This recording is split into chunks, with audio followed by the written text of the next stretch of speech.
O'g'lar hammaga assalomu alaykum, sog' salomatmisizlar? Kommentariyada ko'pchilik so'rayapti, multfilm qilishni o'rgating, multfilmni generatsiya qilishni o'rgating, ovoz berishni, uni o'rgating.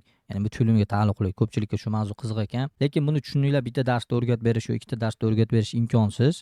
Chunki bu multfilm tayyorlash jarayoni uzoq jarayon. Misol uchun o'zi rasmni generatsiya qilishga 4 soat ketadi multfilmni zakadr qilib, kadrlarga bo'lib olishga va uni animatsiya videosini qilishga yana shuncha vaqt ketadi. Keyin unga ovoz berish undan ham qiyin jarayon. Va hammasi bo'lib, misol uchun bitta multfilmni, ozgina multfilmni 30 sekund, 40 sekundlik multfilmni sizlarga ko'rsatib berishim uchun men kamida 8 soat, 9 soat o'tirishim kerak bo'ladi uzluksiz va buni gapirib berishim kerak bo'ladi.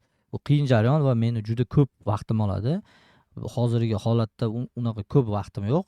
O'zi imkon qadar sizlarga darslikni yetkazib berishga harakat qilyapman va uni bitta darslikda ko'rsatadigan bo'lsam, u darslik 4 soat, 5 soat dars bo'lib ketadi. U zerikarli bo'lib ketadi jarayon. Unda shuning uchun bunaqa jarayonlarni alohida kursga qiladi, strukturирован. Birinchi qadam qanaqa servislar bor generatsiya qilgan. Ikkinchi qadam ana shu servislar noldan o'rgatiladi, rasm chiqarish, video chiqarish. Uchinchi qadam ana shuni ulashni o'rgatiladi video qilib. Keyin ovoz berishni o'rgatiladi. Keyin orqadagi ovozlarni berishni o'rgatiladi. Keyin multfilm chiqarish o'rgatiladi. Mana shunaqa jarayon bo'ladi bu. Agarda sizlar ham o'rganmoqchi bo'lsanglar noldan, unda menga yozinglar, mana kommentariyaga yozinglar, multfilm qiziq deb. Keyingi videolarda mana shu kurs haqida ma'lumot berib o'taman yoki keyingi videoda kutmoqchi bo'lmasanglar, to'g'ridan-to'g'ri aloqaga chiqinglar. Kurs bor, multfilm tayyorlash bo'yicha noldan ana shu kursni beraman. Kirib o'rganasizlar. Kursda doimiy o'zim podдержкада bo'laman, ya'ni qo'llab-quvvatlashda bo'laman.